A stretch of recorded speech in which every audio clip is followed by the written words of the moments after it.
naghain kayo ng, nagbigay kayo ng statement at meron kayong gustong paimbestigahan. Ano bang pinag-uugatan nito?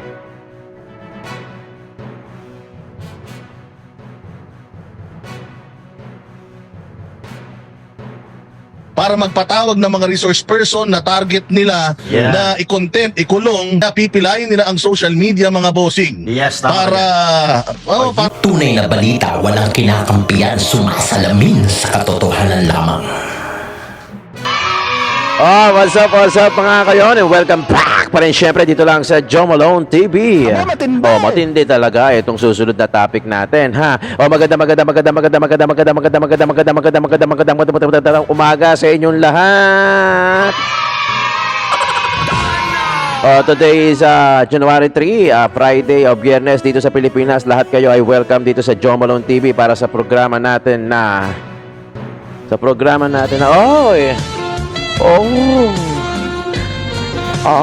hindi yan, huy. Ano ba yan? Hindi yan. Ang programa natin ngayon ay issue ng bayan nating pag-usapan kung saan tinatalakay natin at pinagkakwentuhan natin at binubusisi na rin natin at nagbibigay din tayo ng suggestion, komento at reaction regarding sa mga issue ng bayan na nangyayari dito sa Pilipinas. At ito na nga, ha? Yan na si Darna. Nabading. Shoutout nga pala sa lahat ng mga viewers natin abroad. Yung mga OFW natin na laging nakatutok sa Joe Malone TV para sa programa natin. Pati na rin yung mga nasa Luzon, Visayas, Mindanao sa Pilipinas. Sa Pilipinas kong mahal, shoutout sa inyo dyan. At maraming salamat sa pagsuporta nyo sa Joe Malone TV as well do sa programa natin na issue ng bayan. Ating pag-usapan, 2 beses po tayo nag-upload, 1:00 ng hapon at 6:00 ng gabi, okay? aba, matindi! Matindi yan talaga. My God. I hate drugs. Attendance check muna tayo mga kayon. Alam nyo na to, ha? Pako-comment na lang dyan sa baba kung saan lupalop kayo naroroon at nanonood. Kung halimbawa nga watching from Chicago, Illinois, wow, ang ganda na. Singapore, Hong Kong, di ba? Japan, Malaysia, Kuala Lumpur. Okay, dito sa Pilipinas, Luzon, Visayas, Mindanao, if you're watching from Cavite, Tansa, Bulacan, Laguna, Marinduque, Pangasinan, shout out sa inyong lahat. Hayaan nyo, magkakaroon tayo ng live, babasahin natin yung mga comment na sa ganun, mabigyan naman natin ng appreciation pa. Na-appreciate ko kasi yung mga nagko-comment sa atin. Lalong-lalo na yung mga sumasagot na they are watching from ganito, they are watching from Illinois, Chicago, Saudi Arabia, UAE. Hindi ko lang maisa-isa kasi syempre ang dami. So, pag nagkaroon tayo ng live, medyo ang gusto ko lang kamustahan lang habang nagkonting kwentuhan. Gusto ko kasi yung live gawa ng yung live kasi pwede kayong magbato ng tanong through comments tapos masasagot conversational, di ba? Kwentuhan, unlike this one na ako lang yung nagsasalita, kayo nanonood, di ba? Ang gagaya ng live, pwede ko kayong makausap through your comments, okay? Nag-iipon lang ako nung pang StreamYard natin kasi yung StreamYard natin may bayad parang 2.5 a month yun yung gusto ko kasi yun kasi meron siyang pwede kang maglagay ng picture dito, video dito na live na live. Hindi gaya nito kasi pre-recorded to kaya nakakapaglagay tayo, na-edit natin. Pero yung sa live, you need an application for you to do so. Yung mga ganun na mayroong mga picture dito, video dito. Gusto ko yung live para conversation na lang datingan. Okay, eto na. Today is January 3, araw ng Friday dito sa Pilipinas. Siyempre patuloy pa rin tayo sa pagtalakay at pag-uusap ng mga issue ng bayan na nangyayari dito sa Pilipinas. Kamusta kayo lahat? Happy New Year! Ang bilis ng panahon. Kahapon lang 2, ngayon 3 na. Bukas yan, 4 na. Di ba? Oh, no! Uy! Oh, yeah!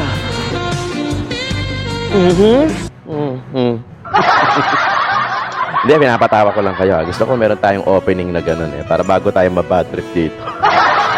Sa kasalukuyan kasi meron mga ilan dyan na umiiyak. Okay, ito si Congressman Barbers. Magpapatawag na mga, hindi naman siguro lahat, syempre, na mga narco-vloggers o mga content creator na nagpapakalat ng fake news. Okay, before that, narinig nyo na siguro, nakita nyo na siguro yung title. Mamaya pag-usapan natin. Mag-comment kayo dyan kung ano ang sa tingin nyo na plano ng ni Congressman Barbers dito sa pagpapatawag ng mga iilang vloggers. Ilan kasi hindi naman niya mapapatawag lahat eh. 'Di ba? Na at iimbitahan sa kongreso at pag-uusapan. Yan. Ayan na.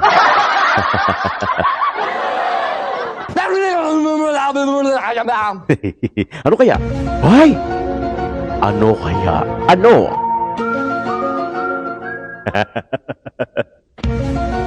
Kung mahusay ang pagkalat at pagsisinop ng ebidensya. O, eto na. Panoorin na natin ito. Ay, bago tayong intro. Issue ng bayan, ating pag-usapan. Mukhang kahit na ho, holiday, naghain ho kayo naghain kayo nagbigay kayo ng statement at meron kayong gustong paimbestigahan. Ano ho bang pinag-uugatan nito? Well, alam mo Ted, kasi matagal na pong maraming dumudulog sa Kongreso ng mga biktima nitong mga fake news. No? In fact, last year, meron na po tayong resolution dyan. Nandyan, kung di ako nagkakamali, refer po yan sa Committee on Public Information. Na kung saan, yung mga dumudulog po ng mga biktima ng fake news, nagtatanong sa Kongreso, ano ba yung kanilang recourse? Ano ba yung kanilang pwedeng magawa? No? So, ang nire-refer lang namin sila sa aming legal, sinasabi namin that they can study yung Cybercrime Prevention Act of 2012. Yun naman talaga Nakita dapat. namin na walang humpay, no? Itong mga so-called narco vloggers at saka pogo vloggers na kung saan ay walang humpay yung kanilang paninira, no? Dun sa mga tao, lalo na sa mga politiko, no? In the guise daw of freedom of expression and freedom of speech. Malinaw po sa desisyon ng ating Korte Suprema na Ayan kapag ikaw ay kumukutya o ikaw ay nag-criticize sa isang public official, dapat po, ito ay hindi ho absolute, no? Ito ay limitado lamang sa pag-criticize sa kanyang trabahong ginagawa. Pero kung personal na ang papasukin, halimbawa, inaakusahan na ikaw ay isang rapist, ikaw ay isang drug lord, ikaw ay isang murderer, parang meron hong borderline yung sinasabing malicious intent na kung saan slanderous na po ang tingin namin dyan. Ngayon, tignan namin kung paano natin amendahan yung ating batas tungkol dyan, Ted. Okay, sir, nauunawaan ko po where you're coming from, ha? Kasi ako rin po nagmamasid doon nga magmula nung kayo mag-imbestiga, no? Dito sa Quadcom. Yan. Ang daming, siguro alam niyo na, di ba? Ang daming kumalat na fake news, di ba? Dito sa inyo mismo. Opo. Hindi lang kayo, hindi lang kayo, no? Marami. So, hindi may tatanggi, talagang may hugot kayo dito. Oy, meron. Buti pa si Ted, alam niyo si Ted, ito isa sa mga matatapang na journalist, broadcaster. Etong si Ted Filon. Unlike nung iba talaga, I'm sorry pero talagang wala namang may basehan naman siguro yung sinasabi ng iba na yung ibang mainstream media may kinikilingan. According to them, 'di ba, may mga nadidinig natin. May mga kinikilingan, may kinakampihan, kesyo bayat, kesyo ganun. Hindi specific in general, parang ganun yung sinasabi. In fairness dito kay Ted, talagang si Ted, alam mong may bayag, di ba? Alam mong may paninindigan. As well yung SMNI, sobrang pag nagbalita talaga, walang pakialam na walang iniiwasan, alam mo yun, hindi naglalaylo, hindi yung parang may kinakampihan, ganun. Walang ganun. In fairness dito kay Ted, saka sa SMNI, sila lang yung kita ko yung mapapansin nyo, sila yung pinaghuhugutan natin, no? ng mga clip na pinagsasama-sama natin, tapos pinag-uusapan natin dito. In fairness kay Ted. Yes, Ted, ako, inamin ko naman yan. Nung ako nag-deliver ng privilege speech na sinabi ko na ako isa biktima rin ako ng fake news. No? Kailangan ko lang sabihin yan nang sa ganun, malaman po ng ating mga kababayan na wala pa lang pinipili itong mga fake news. Hindi guys, ang lagi mong palusot nitong mga vloggers na ito, na narco vloggers na ito, sinasabi nga freedom of speech, freedom of expression. Gaya nga po nung sinasabi natin, hindi naman po absolute yan. Meron pong hangganan at may limitasyon yan. Hindi naman pwedeng manirang puri ka na wala kang basihan. Ipakalat mo sa buong social media, di ba? Ito kasing mga narco vloggers, Ted, I'm sure you are familiar, na pag maraming engagement ito, maraming likes and shares ito, kumikita pa itong mga to. So kung naninirang puri sila, nagiging controversial yung kanilang mga post, kumikita pa itong mga ito. Kaya tuntua ito, nanggigigil ito kapag ito ay nagpapahayag ng mga fake news. Opo. Sige. So, ano po ang balak ho ninyo dito? Kailan kaya ito? At anong mga komite ang posible pong humawak sa pagdinig? Public of Information yan. Well, Committee on Public. Sa resolution na inihain namin bago po mag-break ang Kongreso sa Christmas break, nirefer po itong resolution na ito sa tatlong committee po eh. Nako, TRICOM. Committee on Public Information, Committee on Information Technology, at saka Committee on Public Order. Ted, no, dito yata nirefer itong aming resolution na ito. TRICOM to, So, ang TRICOM. layunin nito ay hindi para pigilan yung mga pagpapahayag ng malayang pagpapahayag ng kahit sino. Wala akong problema dyan. Kung mag-criticize din lang po sila, para lang po dumami yung kanilang likes and shares and engagement para kumita sila, medyo may something is wrong, di ba, sa aking palagay. So, dapat masilip ng mabuti, magkaroon ng regulatory framework itong paggamit ng social media. Ano ba guys, kagaya niya, no? Ang tanong bakit kaya ngayon lang? 'Di ba? Ang tagal-tagal nang may mga vloggers, ang tagal-tagal nang may mga nagpo-post ng mga fake news, 'di ba? My God, I hate drugs. Bakit kaya ngayon lang? Sinasabi natin, kung gagamit din lang kayo ng social media at para magpahayag kayo ng inyong saloobin o opinion sa mga issue, di ba? Iwasan niyo yung paninirang puri. Ang gawin nyo, magpahayag kayo ng condemnation doon sa pag-agresyon ng China doon sa West Philippine Sea. O yan, Hindi no? yung inaaway mo yung kapwa Pilipino mo, awayin mo yung kalaban. Yun ang aking paliwanag dyan, Ted. Ay, okay na. Ito, galing dito kaya Congressman Ace Barbers dun sa Ted Filon with DJ Chacha.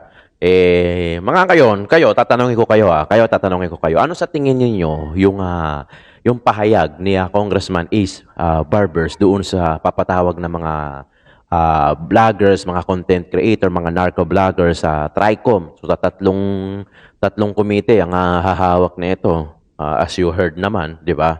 So, doon na ipagugulungan niya. So, ang target nila rito, yung mga content creator, mga narco-vloggers na nagpapakalat ng fake news. O according to Kong Ace Barber, yung mga na hindi absolute. When I say absolute, unlimited, parang gano'n. So, dapat meron siyang limitation, o may boundary, ika nga. Ako, ang tanong ko naman dyan, bakit ngayon lang?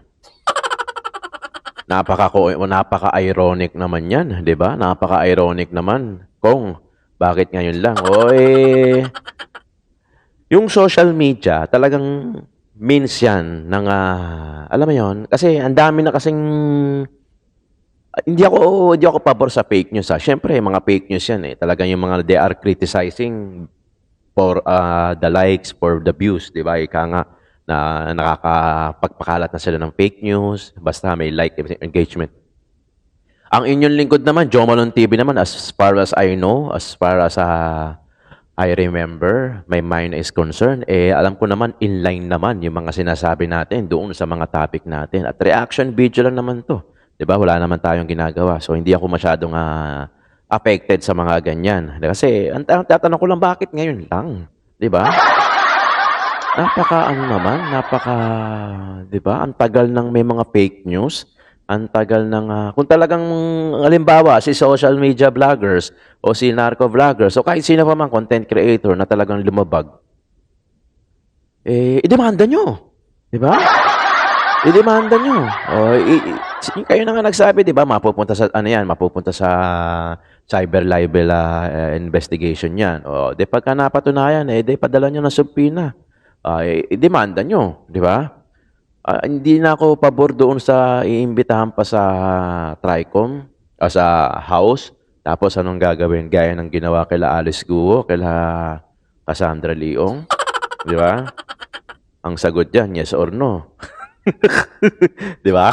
Tapos pag nagkamali ka ng sagot, anong yes or no, yari ka na ngayon, di ba? Nandiyan na si High Blood. Ito mapapanood natin. Ito yung question ng mga batikan na political vlogger, sila Boss Dada, sila Coach Ellie. Ito nga susunod na video na makikita nyo. Pero before that, gusto ko nga tanungin kayo, i-comment dyan sa baba kung ano sa tingin nyo kung yung sinasabi ni Kong Ace Barbers. Okay, against tayo. Oo, tama naman. Fake news. Wala namang problema, fake news. At wala din naman problema daw si Kong Ace Barbers kung bakit sa pamamahayang, malayang pamamahayag. Wala naman daw siyang problema doon. For as long na may boundaries o may hindi siya obsolete. Tama naman. Okay, walang problema doon. Ang tanong kasi doon, bakit ngayon lang? Diba? Bakit, alam mo yun? Bakit ganun yung transition, diba? Kaya yung tao, hindi mo tuloy ang tao hindi mo tuloy masisi Kong Kasi syempre, sa tagal ng panahon. 'Di ba? Bakit ngayon lang? Panoorin natin 'to mga kayon ha.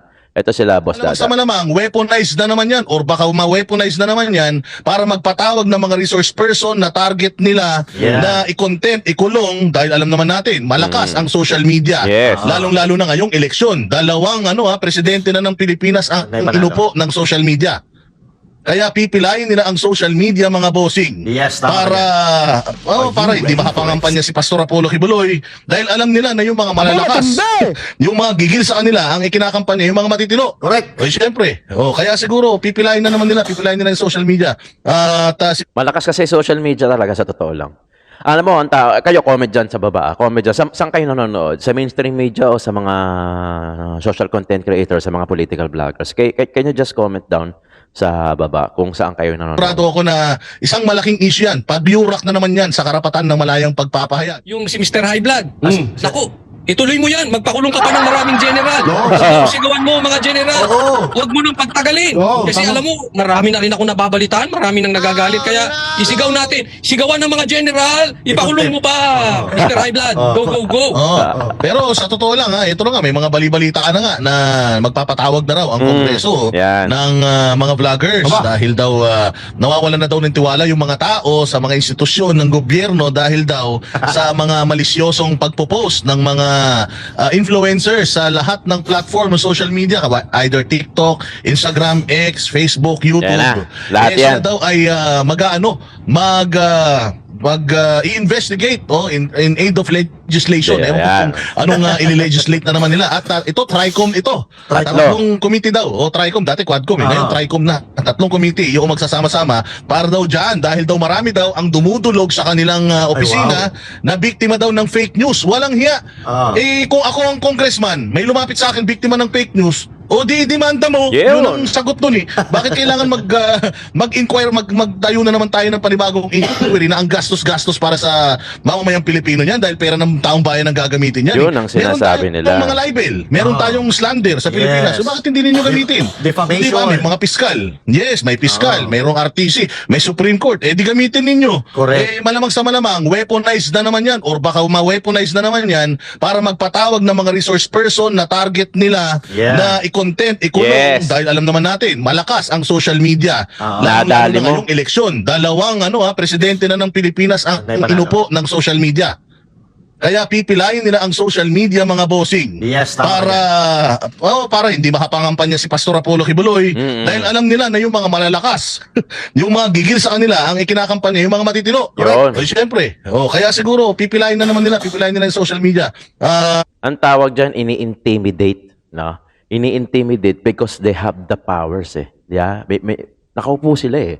May power sila na imbitahan ka, tapos wala kang choice, kailangan umatin ka kasi pagka hindi ka umatin, pwede ka ma-cite in contempt, di ba? So, i-intimidate ka nila ngayon. They are trying to, according to Boss Dada, na they are trying to intimidate you at pipilayan yung isa sa mga means ng pagkampanya, yung social media.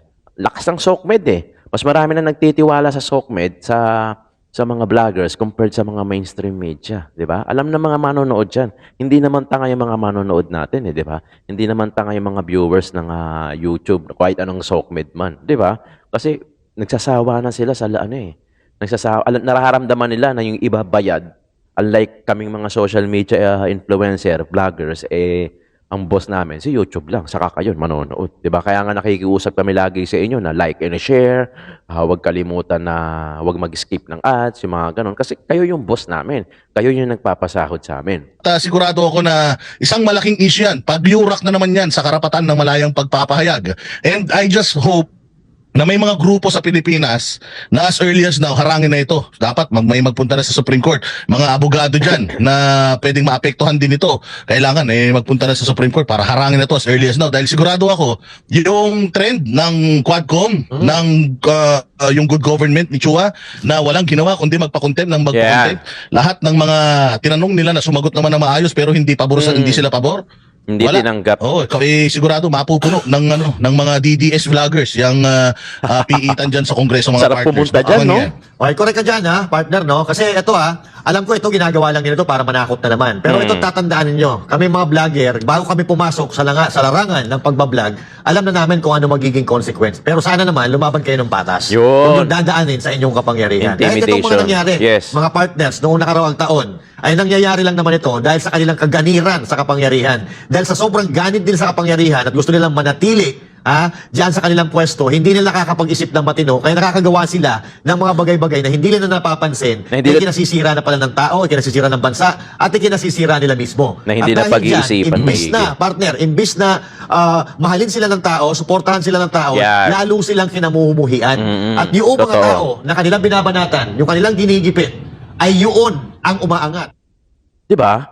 Totoo naman eh. Kasi di naman pansin nyo. Yung SOCMED, kami mga content creator, kami mga vlogger, talagang masigasig na nag-upload din, di ba? Nagpapahayag, gaya ng ginagawa natin, issue ng bayan natin pag-usapan. So, reaction video. Kung nasisira man sila, kagagawan nila yon. Nagre-react lang kami doon sa mga ginagawa nila. Kumbaga, nagmamanifest lang. Di ba? Nagre-react lang kami. Kung talagang sinasabi nila na nasisira sila, because of, dahil sa kakagawan nila yon, no? Huwag nilang sisihin yung mga vloggers. Kung talagang nagpe-fake news yung vloggers, yung content creator, o kahit sino man, kasuhan nyo, di ba? Kasuhan nyo, bakit nyo pa kailangan pang imbitahan para para mapahiya sa publiko. Tapos pagka hindi sumagot ayon sa kagustuhan nyo, ipapakontempt nyo, gaya ng ginagawa ni Boy Content. Di ba? I'm sure sisigaw-sigawan nyo yan. Di ba? Gaya ng ginagawa nyo. Di ba? Ano ba yung mga ginagawa nyo doon kaila Alice Guo, kaila Cassandra Leong, di ba? O iinis na inis kayo. O, di ba?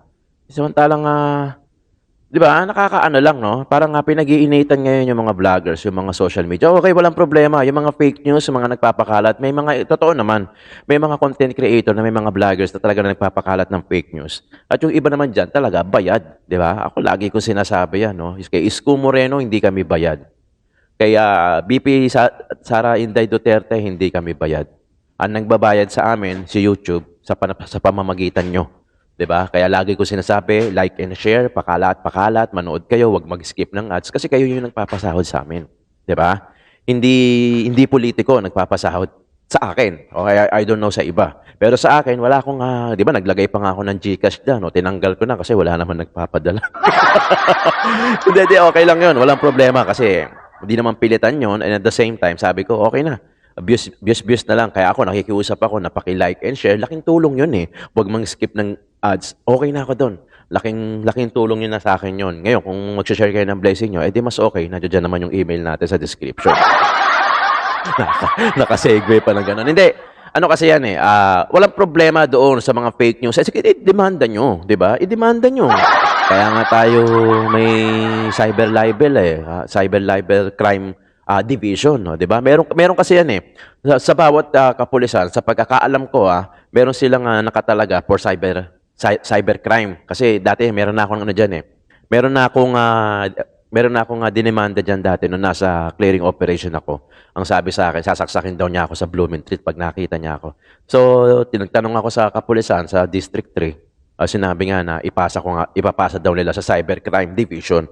So, kaya alam ko na merong separated na ahensya ba tawag doon? O separated na department for cybercrime na nangyayari through cyber media. Yan, okay, gets, di ba? So, ganun.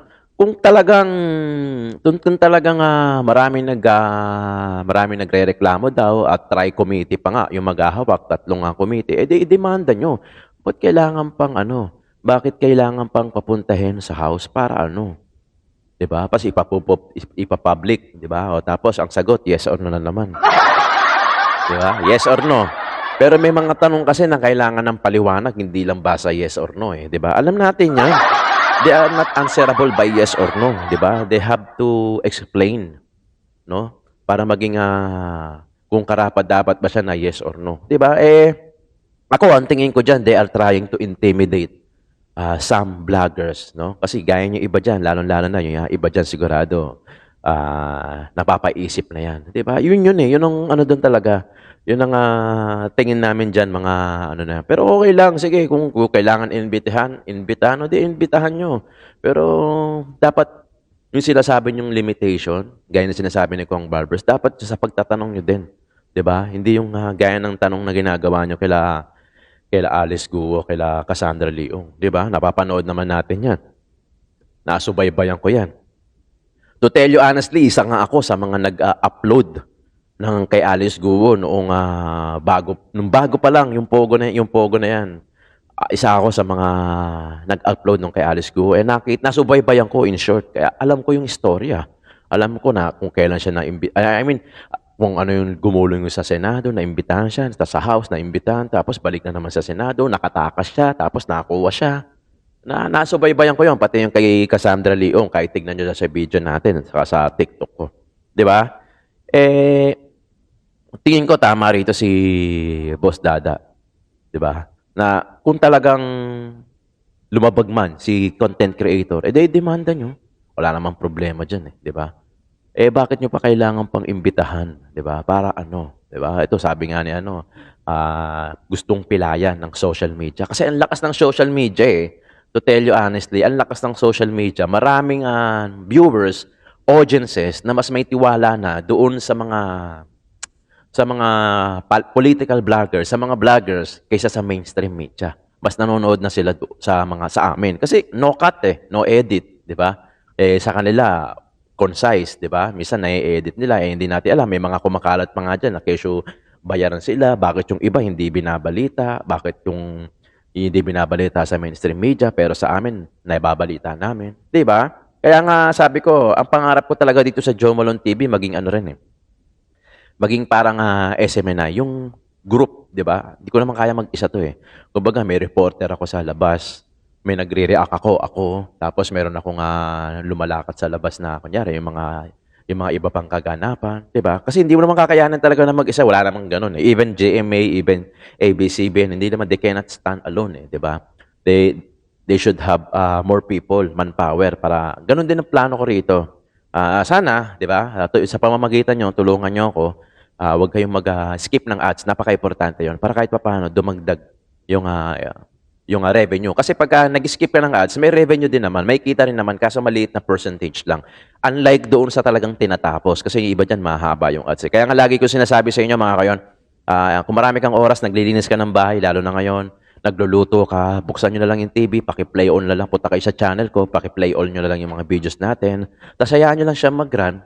Yun lang, sobrang laking tulong na yun. Tatanawin ko lang ng utang na loob na yun. Diba? Hayaan nyo. Sa part ko naman, sa end ko naman, magbibigay tayo ng dekalidad na content. Nang sa ganon, hindi tayo yung basta-basta lang. Diba? Ayoko naman din yung basta-basta lang na makapag-upload tapos kwento-kwento lang. Diba? Kahit papano naman, I'm sure, ako na may tinapos naman ako. 'Di ba? Psych major naman ang inyong lingkod, dati ring college professor. Alam ko naman na kahit papaano, napag-aaralan ko at nakukwento ko naman sa inyo na may sense, 'di ba? Hindi yung gaya ng ibang vlogger na salita na ng salita, wala na mga sense. Wala naman ako pinapakinggan doon. Siyempre gusto ko na yung pinapanooran nyo, kayo nanonood sa akin, kahit papaano, dalawa tayo natututo. Natututo ako sa politics, kasi kailangan kong aralin, and at the same time, pagkakinwento ko sa inyo, may take away kayo, di ba? Okay mga kayon, maraming salamat sa pagsubaybay nyo. Ito lang hingin ko lang yung konting opinion nyo. Ano ba sa tingin nyo yung sinasabi ni Kong Barbers dito na meron siya mga iimbitahan na mga vloggers, it's either DDS man o BBM vloggers, kung sino man yung mga gusto nilang imbitahan tapos iimbitahan nila sa Kongreso, TRICOM pa ang hahawak. Ewan ko lang kung sino yung mga magiging chairman dyan. Okay? Ano sa tingin nyo? Ano sa tingin nyo kung ano ba yung pahayag ni Kong Barbers dito? Tama ba to? O bakit, ano ba to? Political ba to? Gusto bang pilayan yung social media ng mga vloggers? O bakit ngayon lang? Diba? Alam mo yun? Bakit ngayon lang? Napaka-ironic. It's very, parang coincidence na, bakit ngayon lang? Election, diba? May halo ba tong politika? May halo ba tong pang-i-intimidate sa aming mga vloggers? Na yung iba napapaisip na nagkalaylo na, di ba? Alam mo yon?